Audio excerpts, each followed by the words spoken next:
Amis cyclistes, salut! Allez, on se retrouve aujourd'hui pour une toute nouvelle vidéo. On se retrouve donc aujourd'hui sur une vidéo de gravel. Allez, je te balance l'intro et je t'explique tout ça juste après.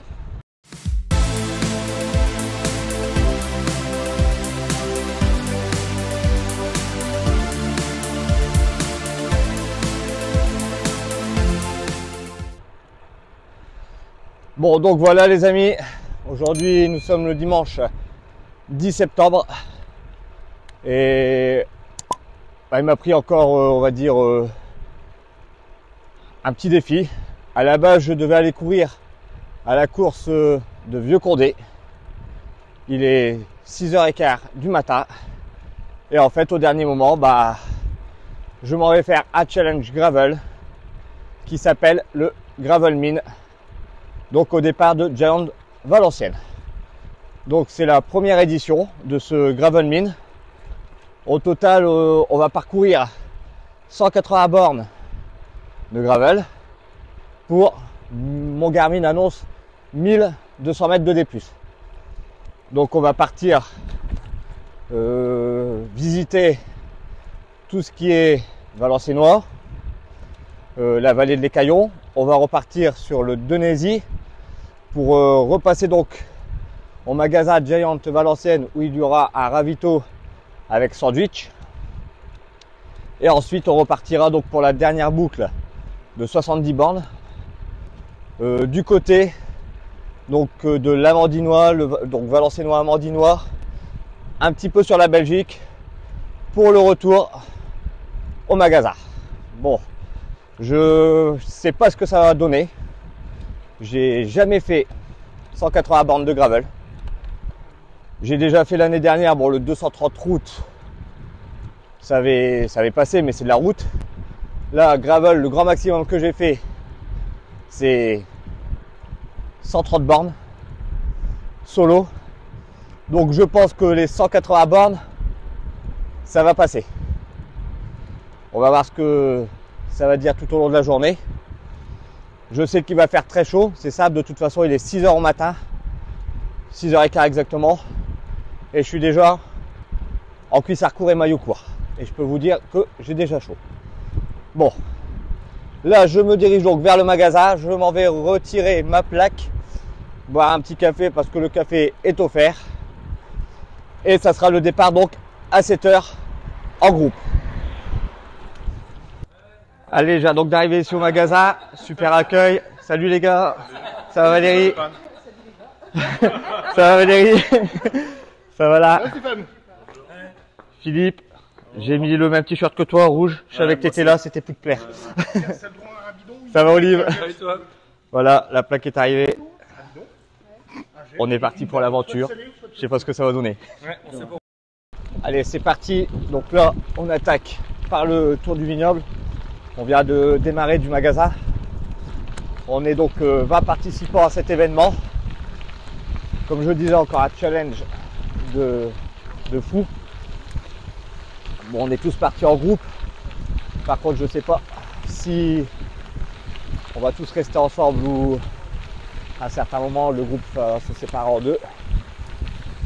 Et là, il est 7h10 et le jour se lève déjà. C'est cool ça. J'avais oublié justement de recharger mes lumières. Et donc aujourd'hui, on est parti pour une belle aventure. Allez, je te laisse découvrir les premières images et je te reprends tout à l'heure.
Bon allez, je te reprendrai ici. Bon, on est au 20e kilomètre. Ça fait à peu près déjà 1 heure qu'on roule, un peu moins d'1 heure, on était à 22 de moyenne. Bon, tu peux voir que je ne suis plus dans le groupe parce que je me suis arrêté faire un besoin naturel. Bon, le groupe n'est pas très loin, je vais savoir les récupérer. Donc au début de ce challenge, on était 20 participants. Donc Valérie, il y avait Yann, il y avait Simon, il y avait Patrice, il y avait Marc, il y avait Cédric Vion, il y avait moi bien entendu, il y avait d'autres Simon, je ne sais plus si je l'ai dit, et les autres je ne les connaissais pas personnellement. Donc si vous passez par cette vidéo et que vous n'avez pas été identifié, n'hésitez pas à le faire en commentaire, ça me fera plaisir, au moins ça me permettra d'identifier un peu les personnes qui étaient présentes. Et franchement, donc, je pense que je ne serais pas déçu de faire ce challenge, à défaut d'avoir été courir. Bon, madame ne voulait pas courir par rapport à la chaleur, les enfants non plus, donc la veille à 20 h, j'ai appelé Olivier pour savoir si je pouvais participer au challenge. Et il m'a dit oui, il n'y a pas de souci. Tu es le bienvenu. Bon là donc on se retrouve sur un petit single, petite bande piste enherbée. Donc là tu peux voir que je rattrape un premier concurrent. Et en fait on se dirige, donc on est au niveau de Kerena. Et on se dirige donc sur cette fameuse pierre à bébé. Donc on va plus tarder à y arriver. Tu vas voir ce que c'est la pierre à bébé. Et moi je vais t'expliquer un peu plus loin dans la vidéo la légende en fait de cette fameuse pierre, parce qu'il faut savoir que il y a cette pierre, je crois, si mes souvenirs sont bons, qui sont alignées sur la chaussée de Brunéo, et en fait elles ont toutes une signification, et notamment après on ira sur notamment Aubigny-au-Bac voir la pierre qui pousse. Donc voilà, donc ici c'est la dernière partie avant d'accéder à cette fameuse pierre à bébé. Voilà le petit chemin enherbé, et la pierre va apparaître. Je ne sais pas si tu la vois à la caméra, mais tout au fond de l'écran. Je t'invite à aller voir mes réseaux sociaux, Facebook, TikTok et Insta, donc un cycliste passionné, où tu auras des photos en plus de cette vidéo. Bon, donc la pierre à bébé, en fait, le vrai nom c'est le Gros Caillou ou le Grès de Montfort. Donc c'est un bloc de pierre qui date du néolithe, et ça fait partie d'une série jalonnant la chaussée romaine, donc qui va de Bavay jusqu'à Amiens. Cette pierre a été classée au monument historique en 1980. Ce mégalithe donc aurait été relevé par les Allemands en 1917 pour en faire un observatoire. On raconte depuis des siècles aux enfants en fait que c'est là que les mamans allaient chercher les bébés. C'est un point culminant du territoire. Le mégalithe domine toute la vallée de l'Écaillon et regarde la coulée verte d'où émergent les 7 clochers. Bon, après ça ne reste qu'une légende, mais ça t'a permis de savoir un petit peu l'existence de cette pierre, et à savoir qu'il y en a une aussi à Aubigny-au-Bac, donc c'est la pierre qui pousse. Normalement sur le tracé GPX on y va, et par la suite moi je voudrais faire une vidéo pour découvrir les cailloux, donc ces fameux cailloux qui se situe sur la chaussée de Brunéo. Allez, on est ici au 30e kilomètre. Et bah ça y est, on est parti à... On est à 6 devant. Le groupe de 20 a explosé. Et je pense que là ça va rouler à une belle allure. Ça va être génial. On va plus tarder normalement du premier ravito qui se situe à 55 km. Donc devant on se retrouve avec Franck, Valérie, Cédric, et puis après il y en a que je connais pas. Je les connais pas tous, à la base ils font du gravel avec Alain, moi c'est plutôt spécialité route. Donc voilà, allez, un petit peu de poussière. Je vous laisse découvrir encore quelques images dans la vaste campagne du côté de la vallée de l'Écaillon. Là on va sur le Denézy. Il y a celui qui est juste devant moi, je vais vous faire à la caméra, c'est Cédric Vion, donc un habitué de gravel aussi. Et là bah faut serrer les fesses comme on dit, et ça va le faire. Valérie, juste devant moi, surnommé le tracteur. Et c'est parti.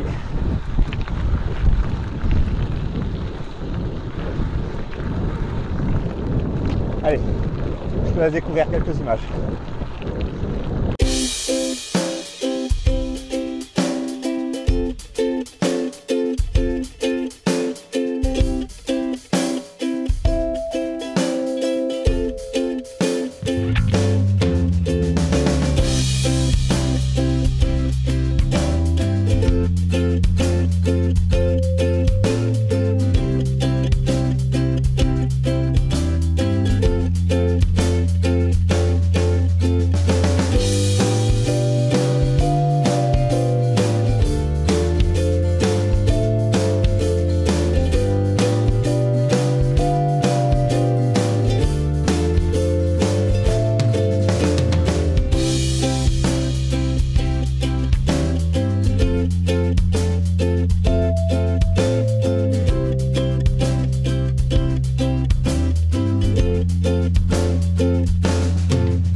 Alors il est 8h17, 18 exactement. On a déjà parcouru 31 km. On est dans un nouveau chemin de gravier. On se retrouve à 7 devant, le groupe qui a complètement, littéralement explosé là. Il y a un gars qui s'appelle Yann qui fait des ultras. Franchement le mec est super costaud, donc là on se retrouve à 1, 2, 3, 4, 5, 6, 7, 8, 9. 9 devant exactement, il y a un 10e et un 11e qui sont en train de revenir. Mais si ça rappuie, c'est fini. On a déjà une moyenne de 22 sacs, ce qui est vraiment pas mal. Je vais te dire, il y a un léger vent qui nous rafraîchit, que la température grimpe déjà, et je pense que d'ici 2 heures on va commencer à vraiment souffrir. Là Yann est encore parti, c'est un mec super costaud, rien à dire. Je me suis retrouvé dans sa roue, j'étais pas dans le rouge, mais je peux dire qu'il fait mal. Cédric vient de rentrer et voilà, donc là on va plutôt gérer son effort. Là on est plutôt un bon groupe. Ah, je disais non, je suis en train de faire une vidéo en même temps. Et je disais qu'on est plutôt un bon groupe. Là, il y a Yann se retrouve devant, mais costaud. Il va falloir les tenir les 180 bornes. Donc voilà. Ouais, c'est. Ah, puis la température commence à monter, alors. Ouais. C'est là qu'il va falloir penser à bien s'hydrater, à bien manger. Allez, on se retrouve donc ici, un petit point en voix off. Je suis ici sur le parc d'Heureux. Franchement, c'est magnifique. Il y avait des petits passages sur les ponts, un beau lever de soleil. Et ici, là, tu vas pouvoir apercevoir à la caméra une pierre. En fait, elle est en plein milieu d'un point d'eau. C'était juste magnifique, un endroit extra. Franchement, j'y retournerai. Je n'étais jamais passé par là. C'est la première fois que je passais donc sur ce parc d'Heureux, qui est très agréable. Franchement, des des petites pistes enherbées, des petits trucs des petits chemins de cailloux, un beau paysage tout autour. Là, tu peux voir le soleil commence déjà à bien pointer son nez. Et là, donc, on est juste à la sortie du parc et on s'en va donc direction le Terri d'Heureux. Bon, allez, je te reprends une fois de plus en voix off. C'est vrai que des fois, j'oubliais d'allumer mon micro. Donc, malheureusement, je parlais mais dans le vide. Donc, c'est pour ça que tu auras certaines parties de cette vidéo en voix off. Et là, ici, donc, on se retrouve sur le Terri d'Heureux. Et tu vas voir dans cette vidéo que en gravel, Terri, c'est accessible. Et oui, on a monté donc le Terri d'Heureux pour avoir un point de vue extraordinaire. On avait un magnifique point de vue. Donc là, tu peux voir que je vais attaquer donc la montée. Tu peux voir quand même à la caméra que la montée est assez raide. Il fallait savoir choisir une bonne trajectoire. Franck, lui, malheureusement, n'a pas su y arriver parce qu'il a commencé à décrocher de l'arrière et c'était fini. Et moi, j'ai monté donc ce Terri sur le 42, donc à l'avant. Moi, je suis en 42 et 11,42 à l'arrière. Et j'ai monté ça sur le 42,40 ou un truc comme ça, quoi. Je sais plus exactement. Mais, comme quoi, tu peux voir que en gravel, à Terri, c'est faisable. Pas obligé d'avoir donc un VTT pour gravir les terris. Il y a certains terris dans le nord. Les terris de toute façon sont dans le nord. Mais certains terris, notamment celui de Reux et certains de Rem, sont accessibles en gravel. Bon allez, on vient de passer le Terri de Reux. Bon là pour finir, on est vraiment un groupe de 8 ou 9. Ah, il y a des petits moutons. Et là, on est au 40e kilomètre. Ça roule plutôt fort. Parce que on est à 23 sacs de moyenne. Pour du gravel, c'est fort quand même. Bon, après, on est sur des chemins, comme tu peux le voir depuis tout à l'heure, depuis le début de la vidéo, très roulants. Mais il faut les envoyer quand même, 23 sacs de moyenne. On est à peu près au niveau des D+. Je vais te dire ça tout de suite, à combien qu'on est. Au niveau des plus, on est déjà à 400 mètres de D+. Moi, quand j'ai fait le tracé, que j'ai refait le tracé sur mon Garmin, il m'a annoncé 1000 mètres de D+, pour 178 bornes. Bon, on verra si le Garmin s'est trompé ou pas. En tout cas, là, ça roule sur les parties route. Tu peux le voir que ça roule assez fort. En fait, on n'a quasi pas de temps de récupération, mais ça fait plaisir de rouler en groupe comme ça. Bon allez, je te reprends tout à l'heure les amis, on va arriver sûrement au premier ravito d'ici quelques kilomètres, histoire de bien remplir nos bidons, de manger du salé et de repartir pour une boucle encore de 55 bornes avant d'arriver au ravito du midi avec le sandwich qui nous fera 110 et après on partira donc pour la dernière boucle. Allez, à tout à l'heure les amis. Allez, on est donc ici au kilomètre 60. Bon, tout se passe bien pour le moment. Bon, on perd quelques unités dans le groupe. Là, je commence à me retrouver un peu seul du groupe de tête. On a 4 devant, mais ils roulent à une cadence un peu plus importante que moi. Et pour moi, le but du jeu, c'est de ne pas aller chercher un chrono, mais bel et bien une performance. En 60 km, on est à 23 4 de moyenne. On va plus tarder à arriver au premier ravito. Il serait temps, je pense, parce que j'ai déjà bu un bidon de 750 ml. Il me reste un bidon de 500. Bon, je ferai le plat sur le ravito. Manger un peu de salé aussi. Là, ce que je vais faire, c'est quand j'aurai une partie pour pouvoir me ravitailler, je mangerai une barre de céréales. C'est très important, l'alimentation et l'hydratation par des chaleurs intenses. Là, pour l'instant, ça va, il fait pas trop chaud, il fait quoi? Même 2-23 degrés, mais après-midi pour un mois de septembre. Il va falloir s'attendre à des 30 degrés. Je ne sais pas si vous voyez à la caméra, mais j'ai quelqu'un juste devant moi. Et après, ils sont 4-5 devant. Mais bon, c'est encore loin, il y a encore 120 bornes à faire. Ouais. Faut les tenir, quoi, les 120 bornes. Faut pas se mettre à bloc et puis bah, buter sur la fin. C'est pas le but du jeu pour moi. Il y a un parcours de 110. Peut-être qu'il y en a qui font le 110, moi je pars sur le 178 exactement.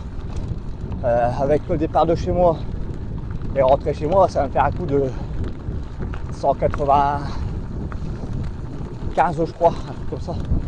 Environ un peu moins de 200, mais voilà, ça va taper quand même. Pour un objectif que je voudrais réaliser, comme je te l'ai déjà dit, j'ai jamais fait une aussi grande distance en gravel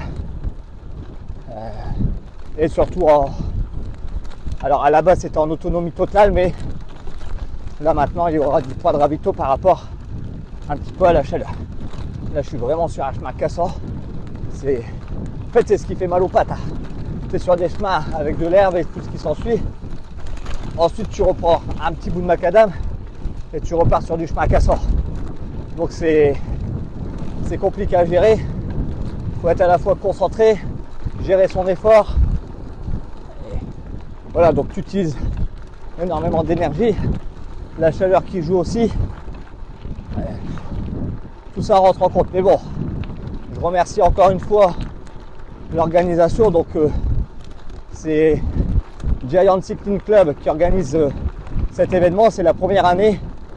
C'est très bien organisé.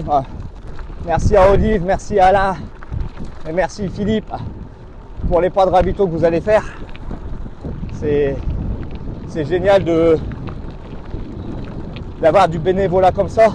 C'est cool, ça fait plaisir. C'est grâce à des personnes comme ça en fait. Je parle aussi en tant que président de club. Je suis président d'un club. C'est grâce à des personnes qui donnent de leur temps au bénévolat que les associations peuvent encore vivre et organiser des choses. C'est très important le bénévolat. Il faut savoir que ça prend énormément sur notre temps en dehors du boulot. Alors il y en a qui critiquent certains événements, mais mettez-vous un petit peu à leur place, prenez leur place en tant que bénévole et comment dire, faites mieux qu'eux. Et après vous viendrez parler. Donc voilà. Ça c'était un petit peu, on va dire, mon petit coup de gueule. Rien de méchant, mais c'est juste pour remettre quelques personnes à leur place qui critiquent toujours les événements. Ouais, ça c'était pas bien, il manquait ça, il manquait ça. Juste à savoir que ça prend énormément sur notre temps. Et voilà quoi. On peut pas être à la perfection, au contraire, on améliore d'année en année. Et pour justement arriver à ne plus avoir ces critiques. Bon allez, là je viens de sortir d'un chemin de terre, là je suis sur la commune de Féchat. Je vais reprendre un autre chemin de terre et je pense qu'on arrivera pas loin du ravito. Il est temps parce que je commence à avoir un petit peu faim. Donc c'est là je pense, c'est juste ici, voilà. Bon allez, je te laisse découvrir ces dernières, pas ces dernières images parce que la vidéo n'est pas finie. Une fois de plus, quelques images et je te dis à tout à l'heure.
Bon allez, après de nombreux périls, première fois, bah, mon collègue m'a appelé, j'ai raté comment dire, un chemin, il fallait tourner à droite et j'étais tout droit.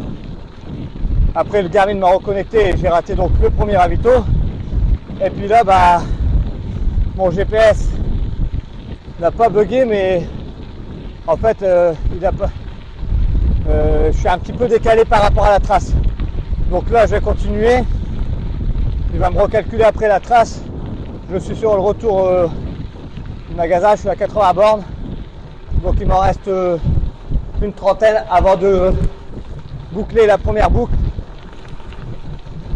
Et voilà, ce sera quelque chose qui sera fait. Donc là apparemment c'est toujours bon, je suis sur le Cavalier de Zazacoa apparemment. Ce sont des périples qui arrivent, il me reste juste un bidon de 500 et 2 barres de céréales, donc je vais gérer mon effort, je suis à 23 de moyenne, ce qui est plutôt pas mal. J'étais devant bah, pour finir, j'étais intercalé pardon, entre deux groupes et pour finir bah, je me retrouve devant. C'est un petit peu les aléas du gravel quand on part en autonomie. Voilà. Bon allez, je te laisse découvrir quelques images et je te reprends tout à l'heure.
Allez, donc je suis ici au 85e kilomètre et comment dire, bah, en fait j'ai pas coupé, j'ai pris juste un chemin adjacent et eux ils ont 85 bornes. Bon, ce qui a été cool aussi c'est que le ravito a été décalé, donc j'ai pu profiter de ce ravito et ensuite j'ai mangé donc du salé, j'ai donc récupéré de l'eau dans mes bidons. Là on finit la boucle des 110 donc en direction du magasin, il reste une vingtaine de bornes, 25 exactement, et après on partira pour la deuxième boucle après le sandwich. Allez les amis, à tout à l'heure.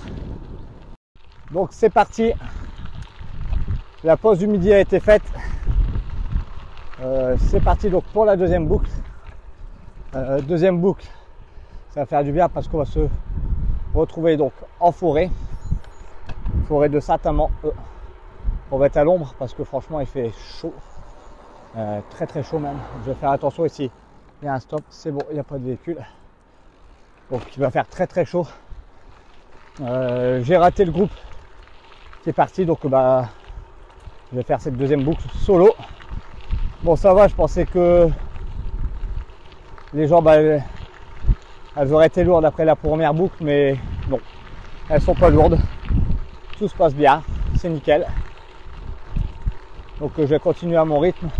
Normalement, je me fixe un objectif qu'à 17 h j'aurai fini. On verra ce que ça va donner. Ça va être objectif, ça va être ça. On verra donc par la suite. Allez, je te reprends donc ici en voix off. Bon, je suis tombé en panne de batterie avec mon micro, donc toute la fin de vidéo, je te la ferai en voix off. Donc après avoir passé toute la voie verte au niveau de Bruay-sur-Escaut jusqu'à Condé, je l'ai passé toute seule, il n'y avait personne devant moi, pardon. En fait, ils étaient tous derrière. Et à un certain moment, bah, le groupe avec Kian, Franck et donc celui qui a le vélo Origine Orange que je ne connais pas, bah, ils m'ont rattrapé. Et franchement, j'étais super content parce que je me suis dit, en fait, il reste à peu près 40 bornes à cet endroit-là. Bah, les 40 derniers kilomètres, je ne vais pas les faire tout seul. Yann, lui, a repassé il s'est remis devant et a remis un tempo. Et là, on se situe donc au niveau de... On vient de passer donc Chabot-la-Tour et on se situe au niveau du bois de Bonsecours. Donc franchement, dans le bois de Bonsecours, on a passé des belles parties forestières. Il y avait quelques petits chemins, on va dire, assez techniques, mais rien de méchant. Ça passait nickel en gravel. Franchement, c'était très agréable. J'y étais déjà passé une fois, mais je ne me souviens plus... je me souvenais plus exactement de l'endroit, donc ça fait plaisir d'aller redécouvrir des endroits où on est passé une fois, mais qu'on ne connaît pas parfaitement. Donc c'est une trace que je vais refaire par la suite. Et là, bah, tu peux voir que Yann met un sacré tempo. On était aux alentours des 20-22 km/h. C'était vraiment très très bien. Donc là, il y a un petit passage de barrière. Et là, bah, alors on est parti complètement sur la gauche. Mais en fait, c'était la rue juste au-dessus. Mais c'est pas grave. Après, on a fait une demi-tour. Et on est venu reprendre le tracé. Voilà, le gars, tu vois que Yann nous indique que c'était juste au-dessus. Yann, franchement, il était bien équipé, donc il avait le brumisateur. Franchement, ça faisait super plaisir d'avoir un brumisateur. Ça nous a bien rafraîchi. On a fait des pauses et le ravito, qu'Olivier et Alain avaient prévu, ça se faisait normalement à Odomé. Donc voilà les amis. Bon, je te reprends un peu plus tard dans la vidéo. Je vais te laisser découvrir quelques images.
Allez, on se retrouve donc ici, juste après le deuxième ravito qui s'est situé à Odomé. Donc ici, il nous restait environ une 30 bornes à faire. Ouais, c'est à peu près ça, il nous restait environ 30 bornes à faire. Et là, on se retrouve donc dans le single du coucou. Donc c'est un bon petit single. Franchement, c'est très agréable à prendre ce single-là. Moi, c'est pas la première fois que je le prends. Je le prends très régulièrement. Mais là, je veux dire, en plein après-midi, se retrouver dans ce single du coucou, donc situé à Odomé, et ça rejoint jusque Saint-Amand-les-Eaux. Ça fait super plaisir parce que je veux dire, il faisait à peu près 34 degrés dans les villages et villes. Et là, en forêt, franchement, on perdait facilement facilement 5 degrés. Donc ça faisait super plaisir. On était, on va dire, à l'abri du soleil. On avait la fraîcheur du bois. Et c'était cool, quoi. Franchement, c'était vraiment agréable. Heureusement que cette deuxième partie du parcours des 177, donc gravel mine, c'est faite majoritairement en forêt. Ça nous a permis de d'avoir la fraîcheur de la forêt. Parce que je veux dire, en ville et en rase campagne, ça tapait fortement. L'organisme a souffert déjà par rapport à la distance, mais il a encore plus souffert par rapport à la chaleur. Je vais dire que moi je vais pas me plaindre, je suis quelqu'un qui aime bien la chaleur, mais après faire aussi 177 bornes de gravel sous la flotte, c'est pas très agréable, sachant que moi j'étais venu à vélo et je repartais à vélo, donc ça allait me faire 190 bornes. Franchement, s'il y aurait plus, ça aurait été désagréable, tu aurais été trempé jusqu'à l'os. C'est pas faisable, quoi. Donc voilà. Allez, je vais donc te laisser découvrir la fin de ce single du coucou. Très agréable. Et je te reprends juste après.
Donc voilà, on se retrouve donc ici le long pardon, de la Scarpe à Saint-Amand-les-Eaux et notamment le long d'une petite voie ferrée. Alors je vais t'expliquer un petit peu c'est quoi cette petite voie ferrée. Donc c'est une association de Saint-Amand-les-Eaux qui chine des vieux trains donc qui ont été destinés à travailler dans les briqueteries, la cimenterie, les usines en fait. Ils ont restauré donc ces trains et c'est eux-mêmes qui ont posé donc cette voie ferrée. Donc c'est une voie de 2,5 km environ qui se situe le long de la Scarpe et ils en ont fait en fait une voie touristique donc pour découvrir cette Scarpe. C'est Beaulieu sur Saint-Amand-les-Eaux. Au bout de cette voie ferrée, tu peux repartir notamment en bateau électrique sur la Scarpe. Donc franchement, chapeau les gars, chapeau à cette association donc, qui chine ces vieux trains-là, qui restaure pour en faire en fait des trains touristiques. Franchement, je leur tire un chapeau bas parce que je sais ce que c'est le travail à effectuer, surtout quand tu dois apparemment poser donc toute une voie ferrée. C'est eux qui ont posé toute la voie ferrée de 2,5 km. C'est eux qui entretiennent leur propre machine.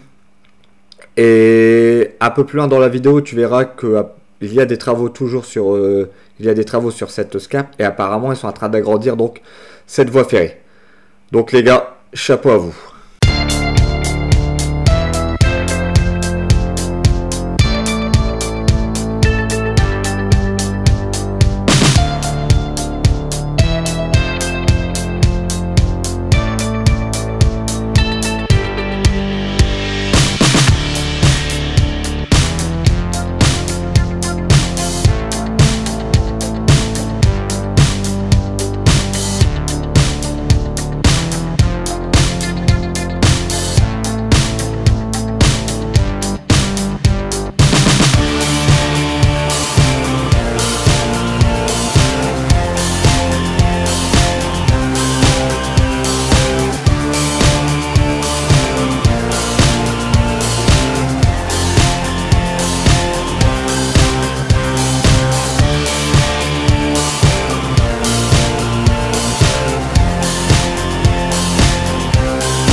Allez, on se retrouve donc ici, on est au 160e kilomètre, donc pour ma part 175, et là bah, on se retrouve sur la mythique Trouée d'Arobert. Donc en fait le parcours finissait pas tout à fait, mais en dernière partie difficile, on avait cette trouée d'Arambert, mais par contre on la prenait à sens inverse du Paris-Roubaix, donc en faux plat montant. Je peux te dire que là, à l'heure actuelle, j'ai pas envie d'aller mettre mes roues sur les pavés, parce que franchement je suis cassé dans tous les sens. On arrive sur la fin de ce parcours et franchement j'en peux plus, j'ai les jambes qui commencent à brûler.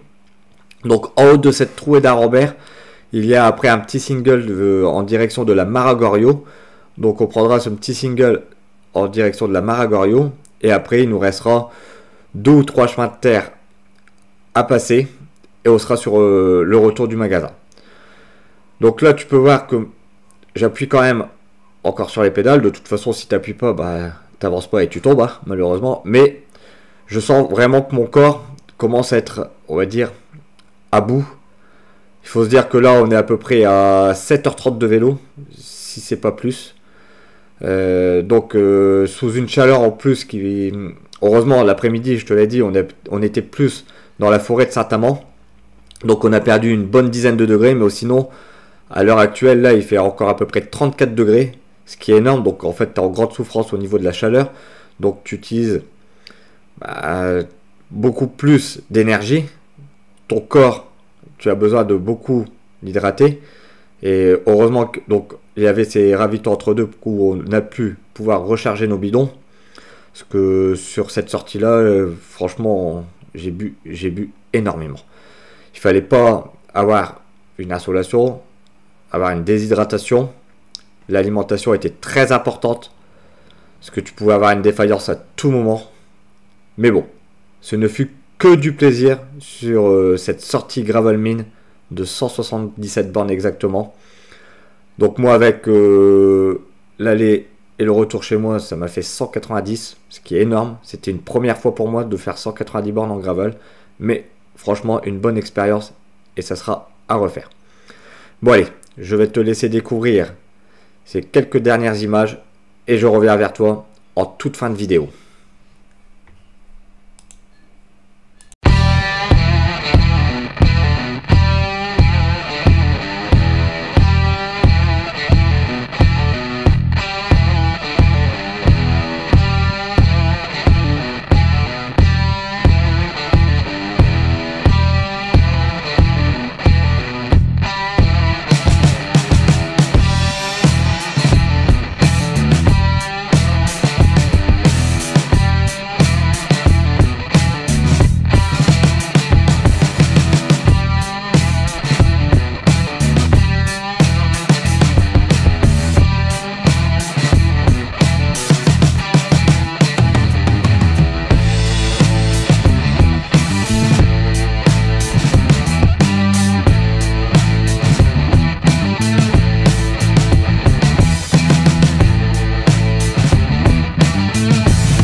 Allez, c'est sur ce petit single de la Mara Gorio que se termine cette vidéo.